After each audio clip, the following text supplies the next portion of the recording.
আওয়ামী লীগ সরকারের আমলে বিরোধী মতের মানুষকে গুম করে ভারতের জেলে পাচার করা হতো বলে মন্তব্য করেছেন তথ্য ও সম্প্রচার উপদেষ্টা মাহফুজ আলম।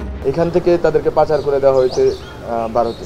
1 এপ্রিল দুপুরে রাজধানীর তেজগাঁওয়ে গুম ও খুনের শিকার হওয়া পরিবারের সাথে ঈদ শুভেচ্ছা বিনিময়কালে এসব কথা বলেন উপদেষ্টা। কেউ কেউ ভারতের কারাগারে ছিল, আমরা আমাদের ফরেন মিনিস্ট্রি থেকে তথ্য নিয়েছি। গোলসেন্স গ্রুপের হোটেলে বিনিয়োগ করে সুদমুক্ত হালাল আয়ের সাথে বিলাসী জীবনের বিরাট সুযোগ। বিনিয়োগ একবার, রিটার্ন বারবার।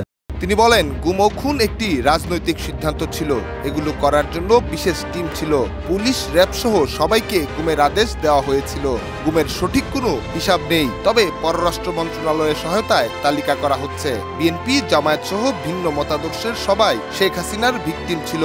এটাকে পুরো বাংলাদেশের জনগণের উপর চাপিয়ে দিয়েছিল। পুরো বাংলাদেশের জনগণকেই সন্ত্রাসী, জঙ্গি, রাষ্ট্রবিরোধী হিসেবে পোর্ট্রে করা হয়েছিল। তথ্য উপদেষ্টা বলেন, শেখ হাসিনা সহ আওয়ামী লীগের 1 লাখেরও বেশি নেতাকর্মী ভারতে আশ্রয় নিয়েছেন।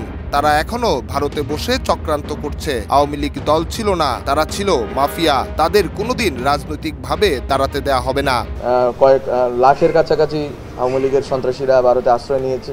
উল্লেখ করা যেতে পারে, বিগত স্বৈরাচারী শাসনামলে বিপুল সংখ্যক মানুষ গুম খুনের শিকার হয়েছেন, যার রহস্য উদ্ঘাটনে গঠন করা হয়েছে গুম কমিশন। এই কমিশনে হাজার হাজার গুমের অভিযোগ জমা পড়েছে। অনেক মানুষকে মেরে ফেলারও তথ্য মিলেছে। সেখানে আমরা দেখতে পাচ্ছি যে 1,500, 2,000-এর মতো মানুষ গুমের শিকার হয়েছেন। 3,000, 4,000 মানুষ এক্সট্রা জুডিশিয়াল কিলিং এর শিকার হয়েছে। এরই মধ্যে প্রধান উপদেষ্টা ডক্টর ইউনূস আয়নাঘর পরিদর্শন করেছেন, যেখানে গুম করা মানুষকে আটকে রেখে অত্যাচার, নির্যাতন করা হতো।